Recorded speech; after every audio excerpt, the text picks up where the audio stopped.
इखवान अल सफा का मतलब है पवित्र भाईचारा।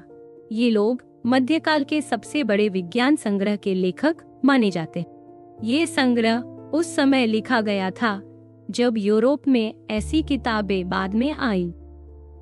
इस किताब का नाम है रसाइल इखवान अल सफा व खुल्लान अल वफा, जिसमें बहुत अलग अलग बातें और ज्ञान की बातें लिखी गई हैं।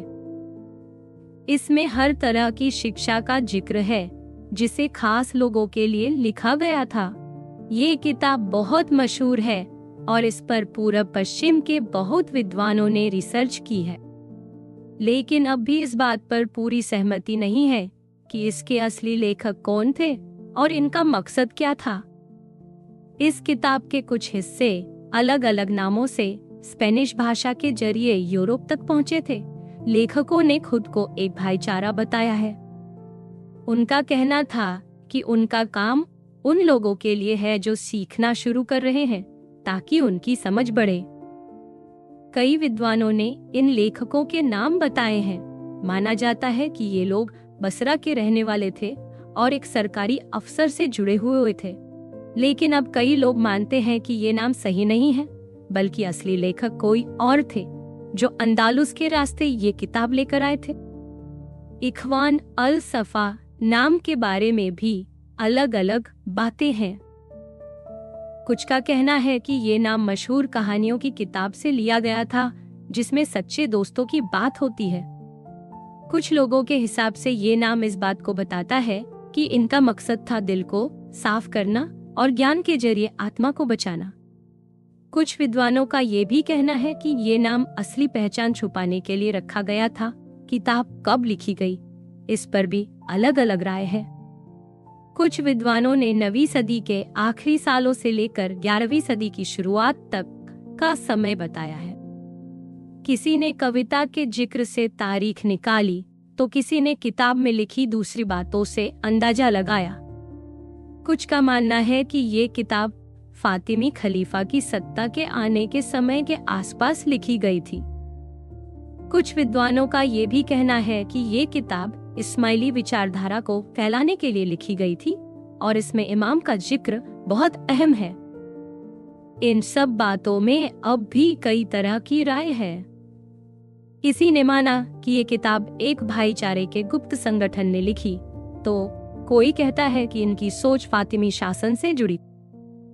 कई जगह कहा गया है कि इस किताब की असली पहचान छुपाई गई थी और इसमें इमाम की भूमिका को खास बताया गया है।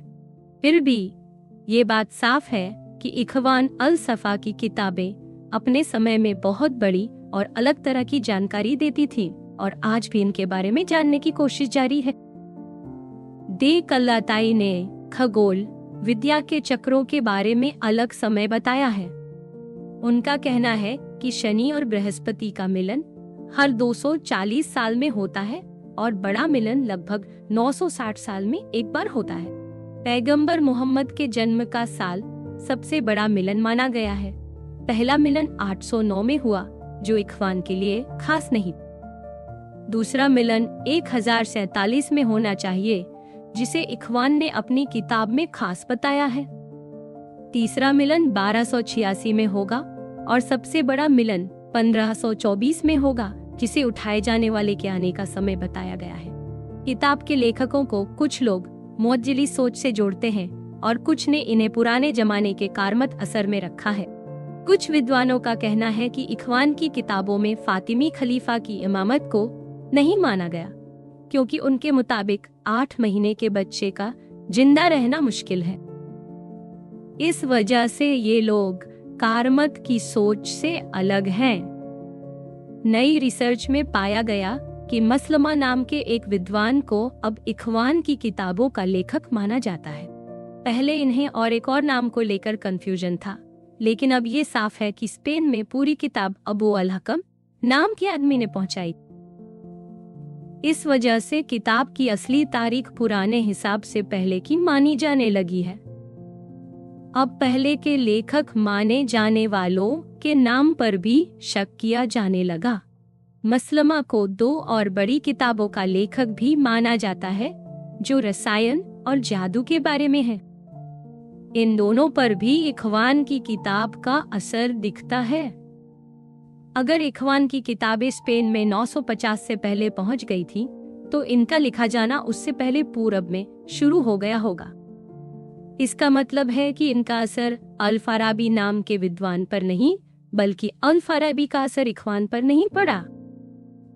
एक विद्वान का कहना है कि ये किताब अल-किंदी के बाद और अल-फाराबी से पहले लिखी गई।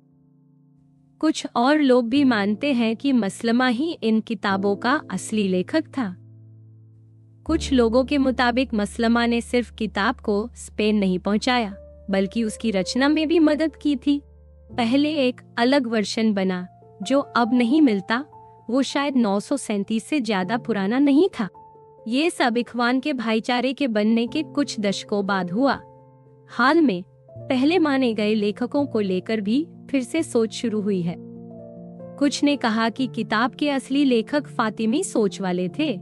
एक विद्वान ने बताया कि कुछ लोग कारमत थे, इसलिए उन पर भी आरोप लगा था। दूसरे लोगों ने कहा कि किताबें बहुत पहले लिखी गई थी क्योंकि वो बहुत पढ़ी जाती थी। कुछ लोग पुराने गवाहों को सही नहीं मानते और कहते हैं कि वो इखवान के बारे में गलत जानकारी दे रहे थे। यही वजह है कि अब ज्यादा लोग मानने लगे हैं कि पुराने गवाहों की बातें पूरी तरह भरोसे के लायक नहीं हैं। कुछ विद्वानों ने ये भी कहा कि कई बार लोग कारमत और इस्माइली को एक ही मान लेते हैं, जबकि दोनों अलग हैं। कुछ लोगों ने ये भी कहा कि पुराने विद्वानों ने इखवान के बारे में खुलकर कुछ नहीं लिखा, जिससे लगता है कि ये मामले अभी भी साफ नहीं हुए हैं। एक नई सोच के मुताबिक रसाइल नाम की किताब का असली लेखक अहमद नाम का एक विद्वान बताया गया है, जो अल-किंदी के शागिर्द थे। उनका कहना है कि ये पूरी किताब लगभग 894 के आसपास लिखी गई थी। लेकिन इखवान अल-सफा की असली पहचान और सोच आज भी साफ नहीं हो पाई है। कुछ विद्वानों ने इखवान और सूफी सोच के बीच संबंध खोजने की कोशिश की है।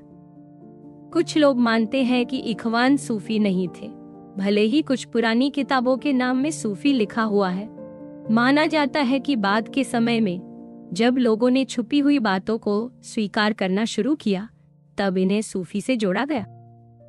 इस किताब में पुराने विचारों के निशान और इनकी लिखावट से लगता है कि ये काम कई दशकों में पूरा हुआ।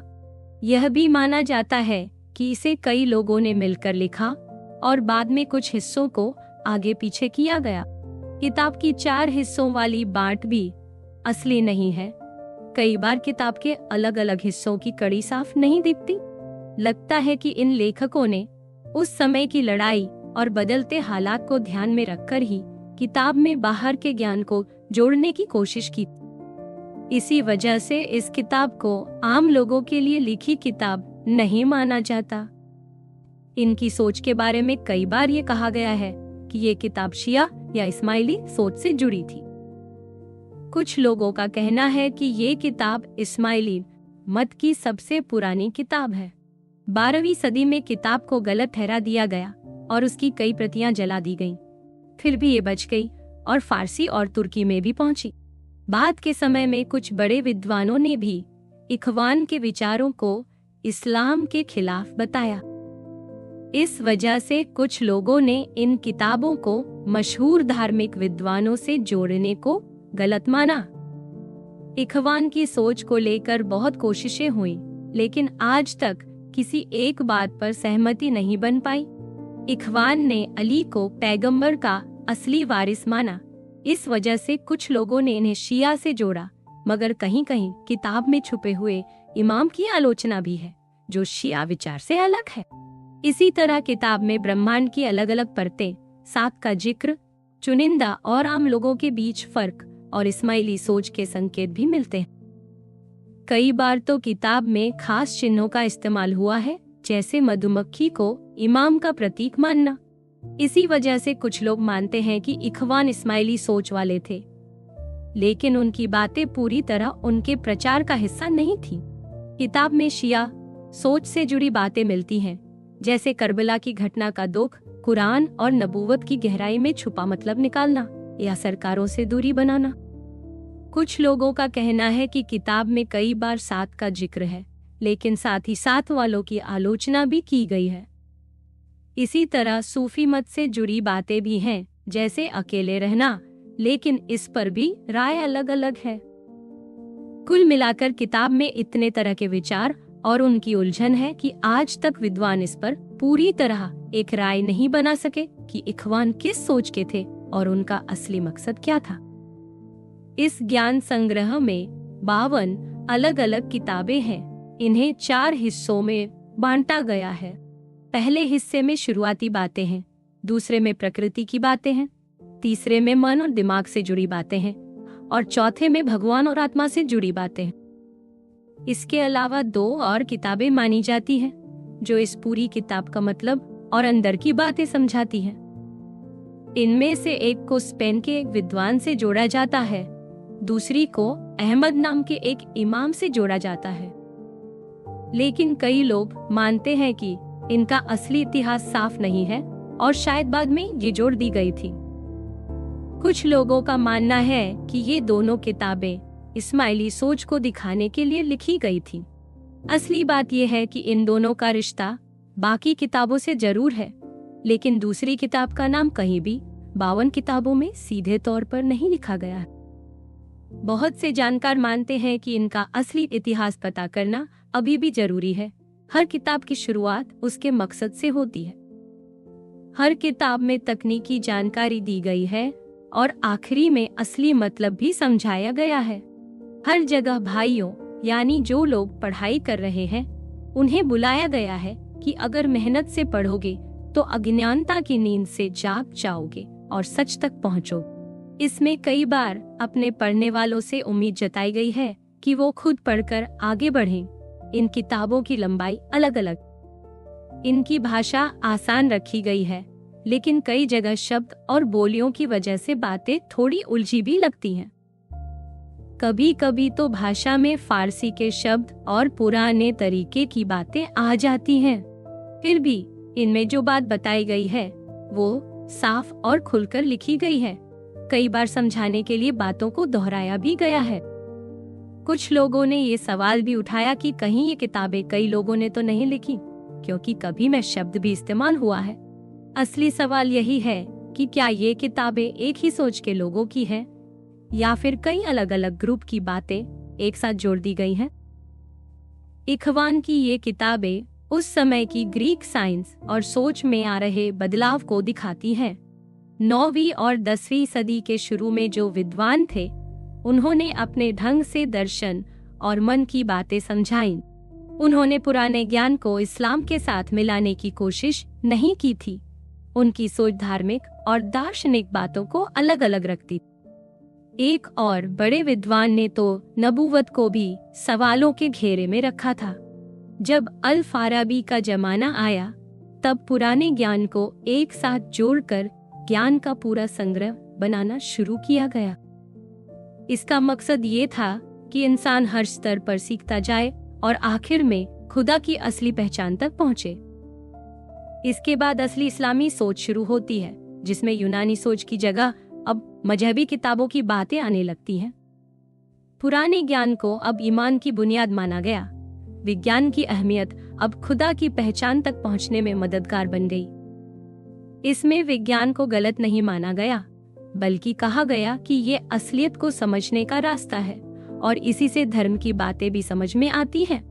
इस किताब को लिखने वाले लोगों की सोच पूरी तरह इस बात पर टिकी थी कि असली मकसद आत्मा को शुद्ध करना है, ताकि आखिरी खुशी पाई जा सके। इनके मुताबिक ये खुशी मिलती है जब इंसान नबी की बातें माने और अपने दिमाग का भी सही इस्तेमाल करे। इनके हिसाब से पुराने जमाने का ज्ञान समझना बहुत जरूरी है, लेकिन ये सिर्फ खुदा को समझने के लिए है, न कि किसी और वजह से। किताबों में दिखता है कि धर्म और विज्ञान को साथ लेकर चलने की कोशिश की गई है। इनकी सोच ये थी कि दोनों मिलकर इंसान को सही राह दिखाते हैं और सच के करीब ले जाते हैं। इस ज्ञान संग्रह की सबसे खास बात है कि इसमें बाहर की बहुत सी विद्या को एक साथ जोड़ा गया है। इसमें बाबिल, भारत और ईरान की ज्योतिष, भारत और फारस की कहानियां, बाइबल की बातें और पुराने मसीही विचार मिलते हैं। इसमें यूनान के विद्वानों की सोच का भी असर है। इनमें खास तौर पर यूनान के पुराने विचार, प्लेटो, अरस्तु, प्लोटिनस और उनके समय के और भी विद्वानों की बातें शामिल हैं। इस किताब को उस समय की दूसरी दुनिया की विद्या को समझने के लिए भी बहुत जरूरी माना जाता है। जब इन लोगों के लिखे हुए हिस्सों की तुलना आज मौजूद दूसरी पुरानी किताबों से की जाती है तो पता चलता है कि उन्होंने वही अनुवाद इस्तेमाल किए जो आज हमारे पास है। कई बार तो उन्होंने ऐसी पुरानी बातें भी बचा कर रखी हैं जो अब सिर्फ उनकी किताबों में ही मिलती है। जैसे प्लेटो की रिपब्लिक की एक कहानी का जिक्र भी इन्होंने किया है। प्लेटो की बातें भी ज्यादातर किताब के चौथे हिस्से में मिलती है, जहां सुकरात के मुकदमे और मौत की बातें हैं।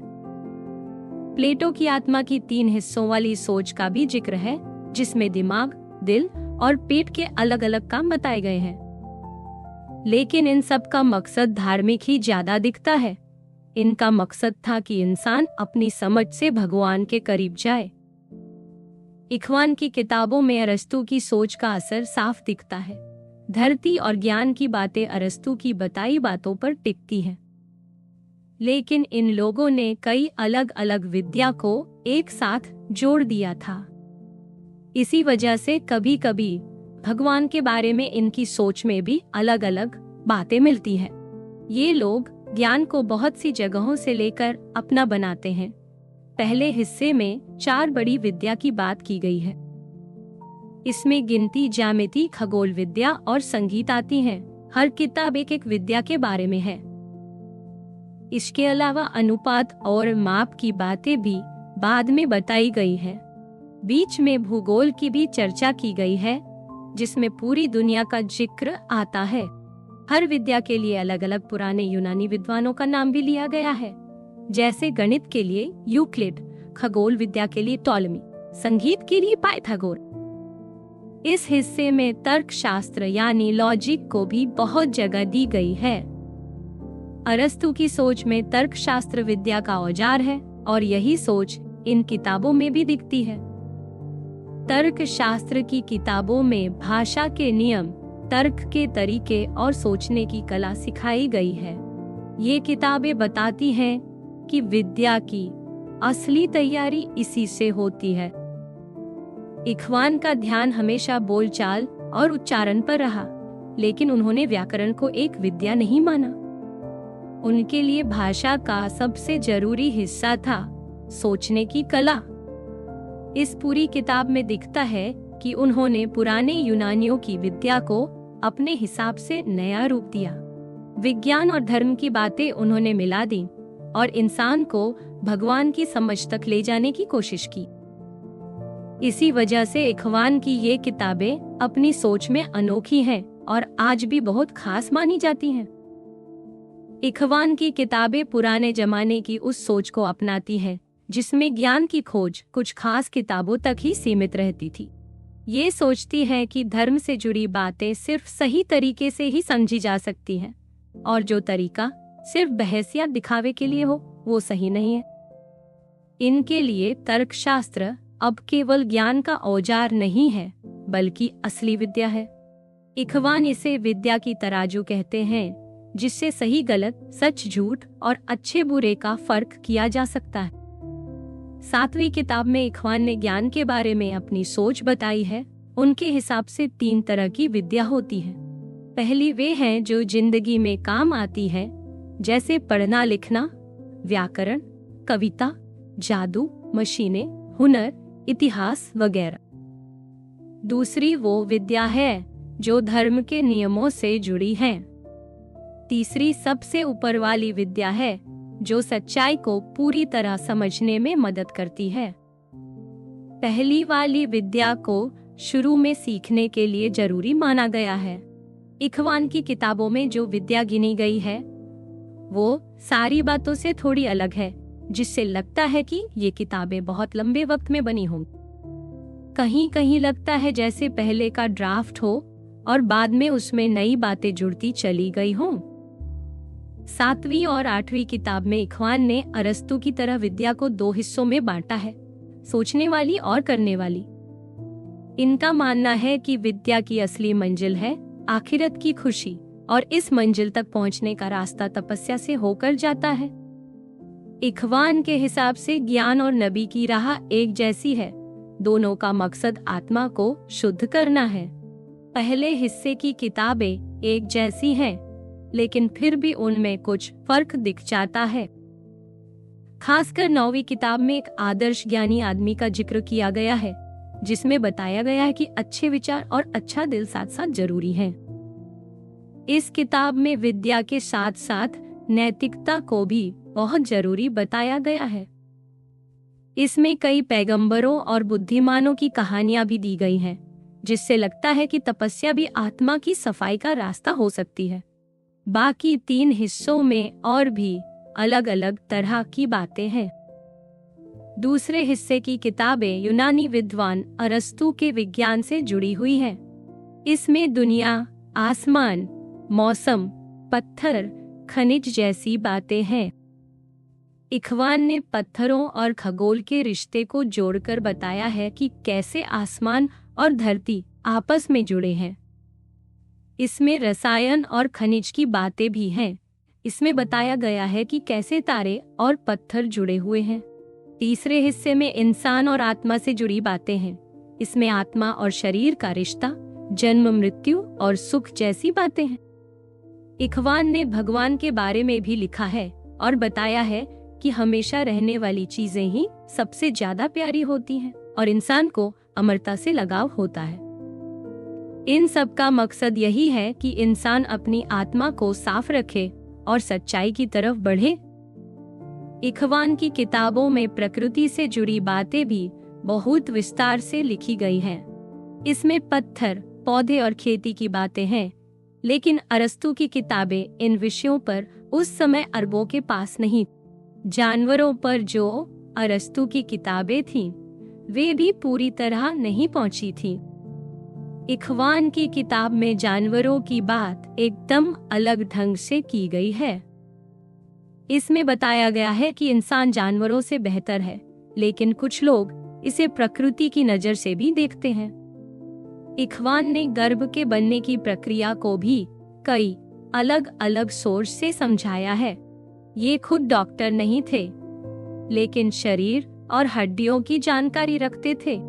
ये मानते थे कि बच्चे का बनना मर्द के बीज और औरत के खून से होता है। ये पुरानी सोच को सही नहीं मानते थे, जिसमें कहा गया था कि औरत के भी बीज से बच्चा बनता है।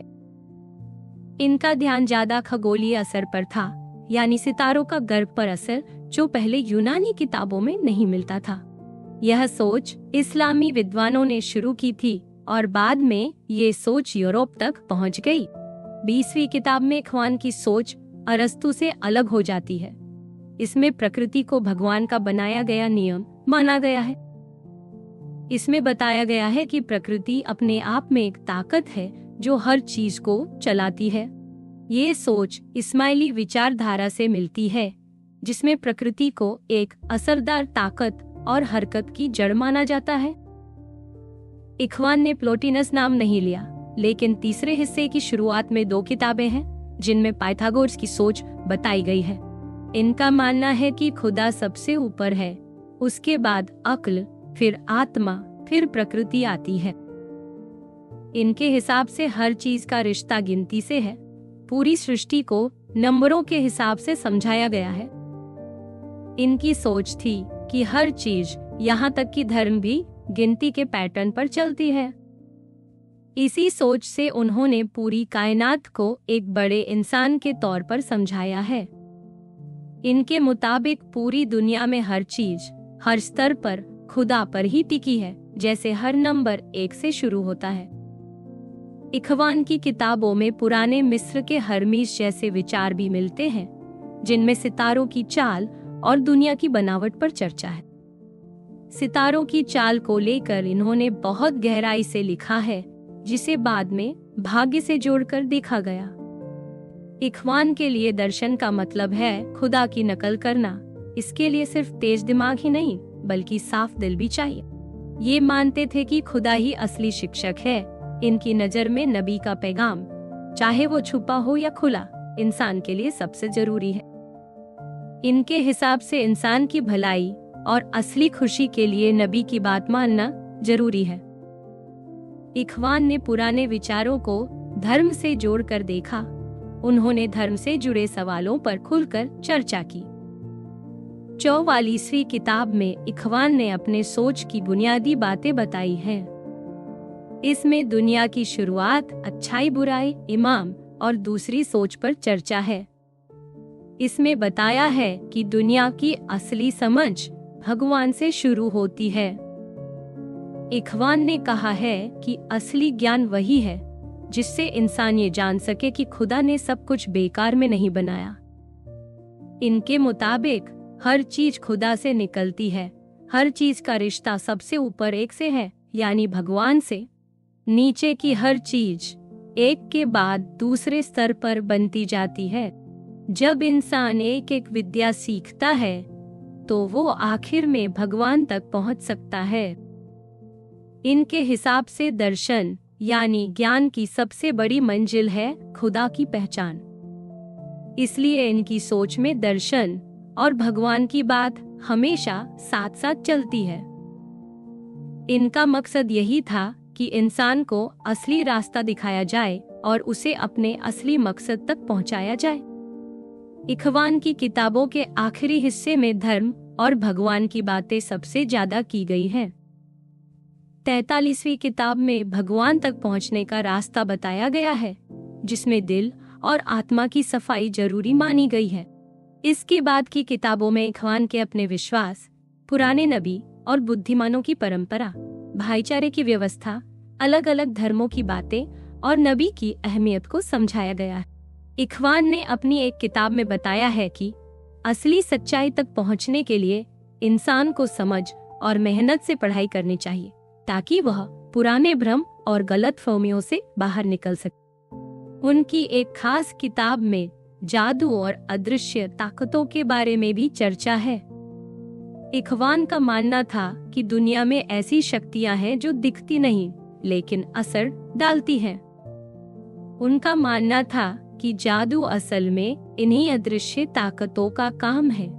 इनकी किताबों के कुछ हिस्से छोटे और कुछ बड़े हैं और कुछ जगहों पर बाद में दूसरी लोगों ने भी अपनी बातें जोड़ दी थी। इनमें से कुछ किताबों में इंसान की शुरुआत, उसके रास्ते और भगवान से उसका रिश्ता भी बताया गया है। इखवान का पूरा सिस्टम यह है कि इंसान अपने दिल और दिमाग से सच्चाई तक पहुंचे और भगवान को समझे। वे मानते थे कि हर इंसान में आगे बढ़ने की ताकत है, बस उसे सच्चा रास्ता अपनाना चाहिए। इखवान की आखिरी किताब जादू पर है, जिसमें बताया गया है कि असली जादू वो है जो आत्मा और भगवान से जुड़ा है। कुछ विद्वानों का मानना है कि यह किताब असली नहीं है, लेकिन फिर भी इस पर काफी चर्चा होती रही है। इन किताबों के कुछ हिस्से अलग अलग जगहों पर अलग तरीके से मिलते हैं, कहीं छोटे तो कहीं बड़े। कई बार कुछ बातें नई किताबों में बाद में जुड़ी लगती हैं। कुल मिलाकर इखवान की आखिरी किताबें इंसान की आत्मा, दिल, भगवान और सच्चाई की खोज की बात करती हैं। इनका असली मकसद था कि हर इंसान मेहनत से सच्चा ज्ञान हासिल करे और अपने जीवन का सही रास्ता पहचाने। इन किताबों में बार बार बताया गया है कि भगवान तक पहुंचने के लिए दिमाग के साथ साथ दिल की भी सफाई जरूरी है और सच्चाई तक पहुंचने का असली रास्ता खुदा की दी हुई समझ और खुदा की बनाई कायनात को समझना। इखवान की कुछ किताबों के अलग अलग वर्जन मिलने से यह सवाल उठता है कि कौन सा वर्जन असली है और कौन सा बाद में जोड़ा गया है।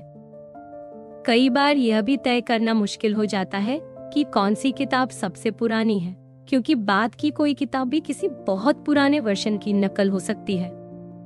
किताबों के लिखे जाने और उनके अलग अलग वर्जन की वजह से यह फैसला करना आसान नहीं है कि असली या सबसे पहले वाली कौन सी है। इन किताबों में इस्लाम के मुख्य धार्मिक सवालों पर भी खुलकर चर्चा की गई है, जैसे भगवान का एक होना, फरिश्ते, इंसान की तकदीर, अच्छाई बुराई और दोबारा जी उठना। भगवान की ताकत और इच्छा पर भी चर्चा की गई है, खासकर यह समझाने के लिए कि बुराई क्यों होती है। इनका मानना है कि बुराई के लिए खुदा जिम्मेदार नहीं, बल्कि खुद इंसान या दूसरी मखलूक जिम्मेदार है। इखवान के हिसाब से कायनात में सब कुछ अलग अलग दर्जे के जीवों से जुड़ा है, जो हर काम में बीच की कड़ी बनते हैं। भगवान सबका असली मालिक है, जो सबसे ऊपर है, बाकी सब उसी के बनाए हुए हैं।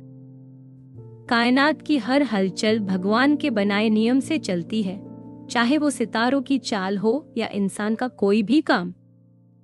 किताबों में बताया गया है कि आत्मा जब इंसान के शरीर से जुड़ती है तो उसका मकसद इंसान को बचाना होता है। इसी वजह से बुद्धिमान और नबी को आत्मा का डॉक्टर कहा गया है। सबसे बड़ा धार्मिक सवाल है दोबारा जी उठना, जिसे इखवान ने सबसे अहम विज्ञान बताया है। उनके मुताबिक असली नर्क यही धरती है और असली जन्नत ऊपर है। लेकिन इखवान मानते हैं कि ऊपर की असली खूबसूरती के बारे में इंसान को कम ही पता होना चाहिए, वरना लोग अपनी मौत जल्दी चाहने लगेंगे। इखवान की किताबों में धर्म और विज्ञान को अलग नहीं रखा गया। इनके हिसाब से असली खुशी पाने के लिए जिस्म की देखभाल जरूरी है, जिससे आत्मा की सफाई होती है। जब आत्मा साफ हो जाती है तो वह असली ज्ञान पाने के लायक बन जाती है। लेकिन इखवान मानते हैं कि सिर्फ विद्या से मुक्ति नहीं मिलती, बल्कि नबी का रास्ता भी जरूरी है। इनके हिसाब से नबी का होना सबसे जरूरी बात है। इनकी सोच ये भी है कि असली खुशी सिर्फ अपनी जिंदगी में नहीं, बल्कि समाज और सियासत में भी है। ये मानते हैं कि असली लायक इंसान वही है जो नबी के साथ चल सके और समाज के लिए भी काम करे। इखवान की सोच के मुताबिक धर्म और राजनीति दोनों साथ चलनी चाहिए। उनके मुताबिक सच्चा रहबर वही है जो नबी की राह पर चले, जिसमें अच्छाई हो, सच हो और सबको साथ लेकर चले। इनके हिसाब से समाज में अलग अलग सोच और झगड़े भाषा के बदलने से आते हैं। सच्चे इमाम की पहचान करना इसलिए भी मुश्किल हो जाता है। इखवान मानते हैं कि कभी कभी नबी और हुक्मरान एक ही आदमी होते हैं, तो कभी ये जिम्मेदारी अलग अलग लोगों को मिलती है। असली बात यह है कि जो इंसान नेक और सच्चा हो, वही असली रहबर बन सकता है। राजनीति पर इखवान ने ज्यादा सीधा नहीं लिखा, लेकिन उन्होंने अपने ख्याल से एक ऐसा समाज बताया है जिसमें सब मिलकर काम करें और हर कोई सच की तरफ बढ़े। इनका मानना था कि एक आदर्श शहर या समाज वही है जहां सबका भला हो और सब इंसानियत के लिए एक साथ खड़े हों।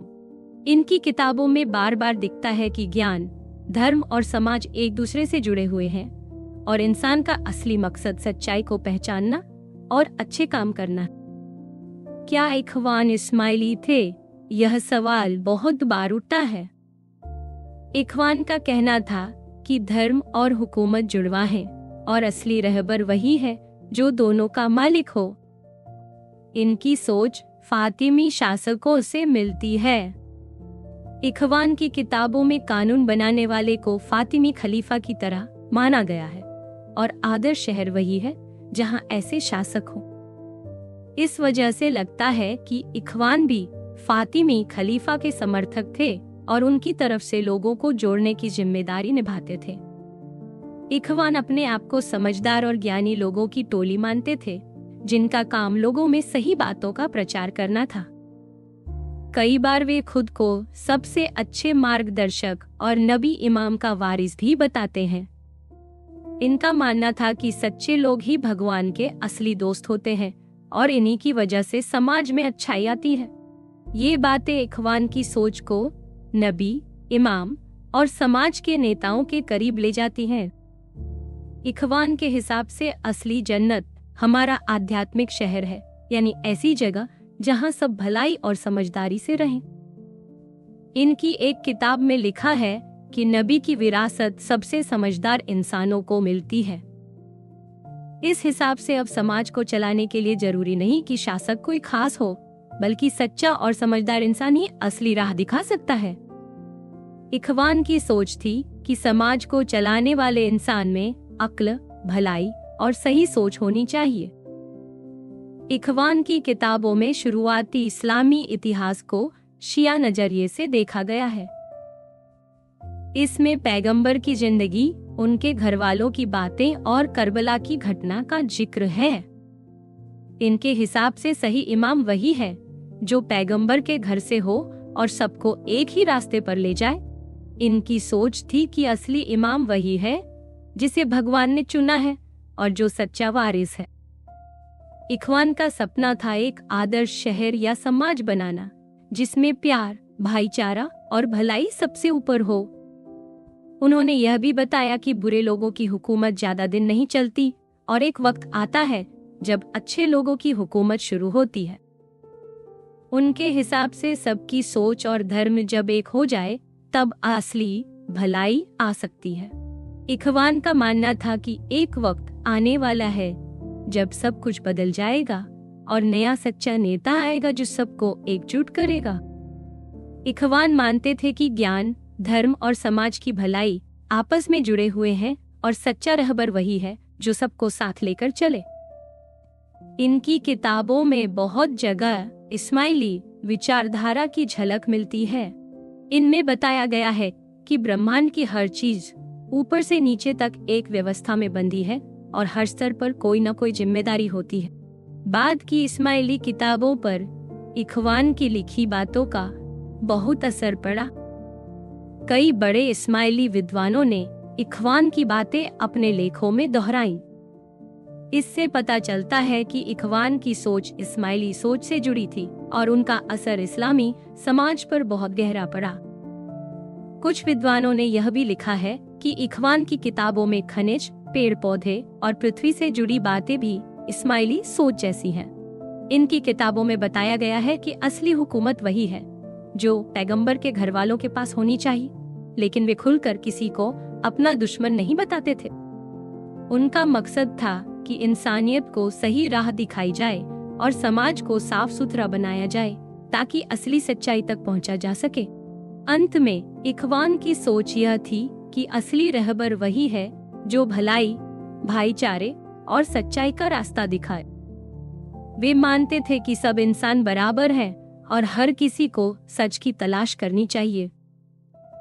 उनका सपना था कि एक दिन सब लोग मिलजुल कर एक अच्छे समाज का हिस्सा बने।